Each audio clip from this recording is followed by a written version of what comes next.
Hello everyone, and welcome to Autocrat. This is bonus episode 18, My City for an Olive Tree.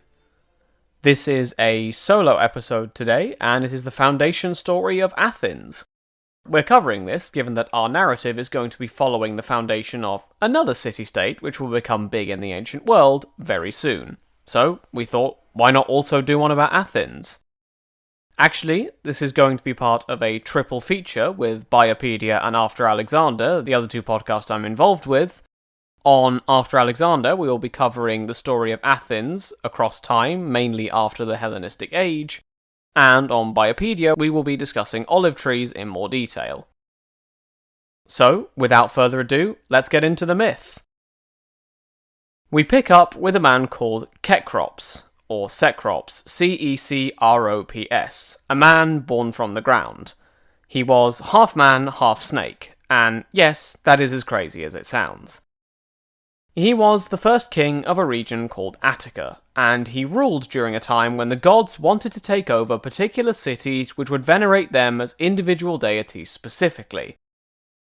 The first god to try his hand at the region, and a very specific city, which we'll get to in a moment, was Poseidon. He headed into Attica and hit the middle of the Acropolis in the city in question with his trident. This made the sea called Erechtheus, which is attested in Herodotus, Pausanias, and Apollodorus. This Erechtheus is a salt spring, and was supposed to reinforce his claim to the city. According to Pausanias' account, there was an imprint of a trident present in the rock of the spring's well. Moreover, when the south wind blew, you could hear a notable sound of the waves. Now, we actually have a reason why such a spring would exist. The ground underneath the Acropolis of the city we'll get to in the moment is made of karst, which is water permeable. This leads to rainwater and snowmelt being absorbed into the ground. This promotes the formation of springs, which was actually something that promoted human habitation there in the first place. Thus, the history and geology supports the idea of a spring within the Acropolis which was sacred to Poseidon. The second god, or rather goddess, who wanted the city to herself was Athena. She planted an olive tree, which was apparently, in Apollodorus' time, still present in something called the Pandrosium. This olive tree supposedly lived until the 2nd century CE. As you can see, these two deities, Poseidon and Athena, both wanted to control the city in question, so they fought each other for it. Zeus eventually got in between them and ruled that the issue would be decided by the 12 Olympians. They heard witness testimonial from Cecrops that he had seen Athena plant the first olive tree. I've seen supplemental information that, well, the salt spring wasn't really useful for drinking, etc., while the olive tree was useful. So, the city was ruled to belong to Athena. Athena accordingly called Cecrops' city Athens after herself. Enraged, Poseidon flooded the so-called Thyacian plain and sank Attica beneath the waves. What I'm assuming this means is that the region used to be far bigger and Poseidon sank some of it. However, if anyone has any more information on this, feel free to reach out at the show's email address or on any of our social media. The creation of the olive tree and the striking of the trident is also mentioned early in Virgil's Georgics. However, there these two deities are called Minerva and Neptune. I'm sure the transition between the Greek and Roman names is something we'll get back to in more detail in a future episode. Incidentally, according to this tradition, Athens is old. How old? Well, after Cecrops dies, a man called Cranaeus takes over, who is also a man without parents. Supposedly, in the time when Cranaeus ruled, the flood of Deucalion happened.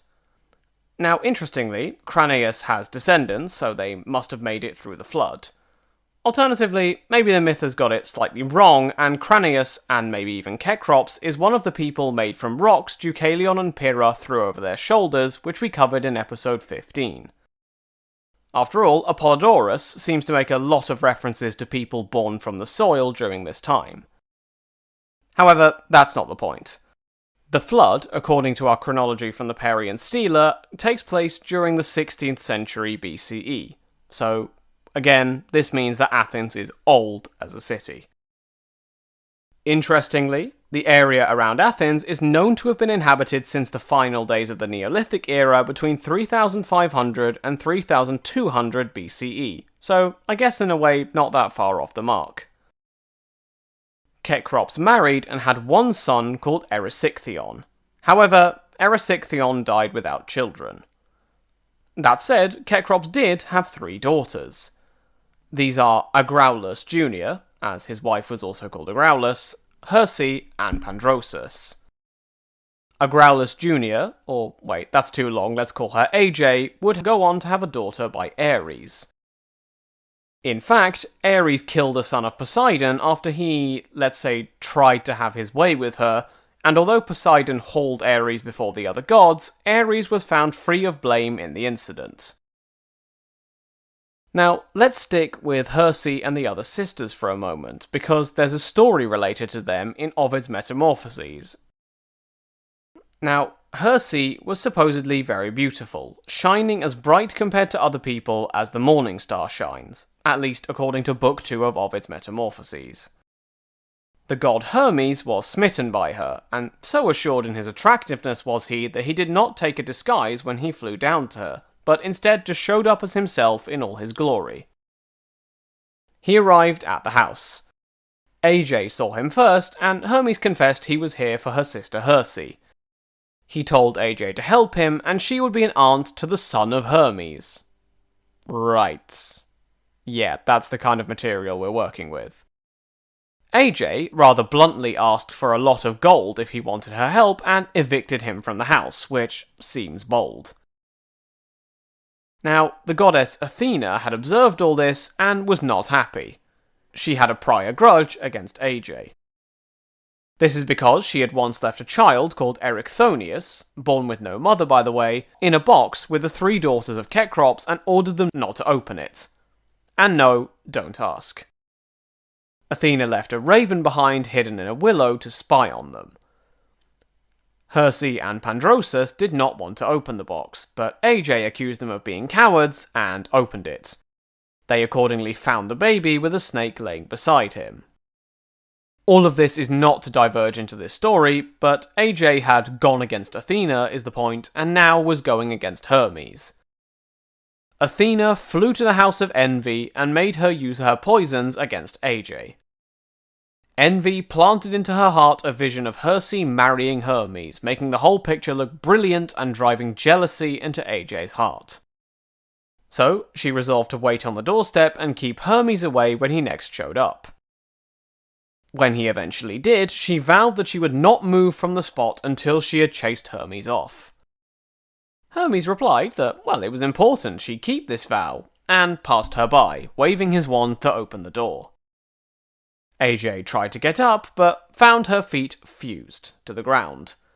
She was, from the feet up, turned into a statue.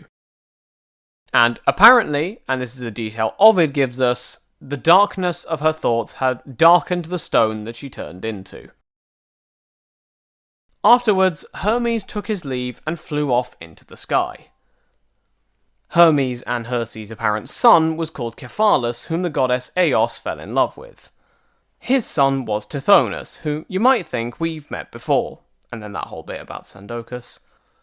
Tithonus' son was Phaethon, his grandson was Astynous, and his great-grandson was Sandocus. Now, you might think this differs quite a bit from what we talked about in, for example, episode 16, in particular with regards to Tithonus. There, Tithonus was not the son of Eos, but her lover, and the son of Laomedon of Troy. He was then in turn the father of Emathion and Memnon. However, Apollodorus includes both versions of the story, which makes me think that there are 2 different individuals called Tithonus. Wikipedia seems to back this up, saying the 2 should not be confused for each other, and citing Apollodorus to back them up. So, one of them was the lover of Eos, and the other was her son. You get the idea, Greek mythology is very hard to reconcile. The point is, Sandocus, a descendant of Hirce and thus Cecrops, however we get there, moved from Syria to Cilicia and created the city called Calendaris. His son, by the daughter of the king of Hyria, was Cinyras. Now, why is this Cinyras noteworthy? Well, because Apollodorus says he is the father of Adonis. Note that we followed Ovid's Metamorphoses in episode 47 in saying that Adonis was the son/grandson of Cinyras via his own daughter. Apparently, the mother of Cinyras' children was Mithame, the daughter of Pygmalion. Adonis is also said to have had a brother called Oxyporus by Apollodorus. However, within the context of the Ovid story we told, I'm assuming that Mithame was the mother of Cinyras' daughter who then bore Adonis, and that Oxyporus would have to be a twin brother, as I'm assuming that the keeping it in the family we alluded to in episode 47 only happened once. Regardless, that's the foundation story of Athens and the extended lineage of Cecrops. An olive tree is central to the story, but along the way we get transformations, tie-ins with episodes we've had in the past, and, pardon the pun, a very salty Poseidon. So, that brings us to the end of today's episode. As always, thank you all for listening, and if you have any questions or comments, feel free to get in touch wherever you can get in touch with us. Until next time, have a great week, everyone.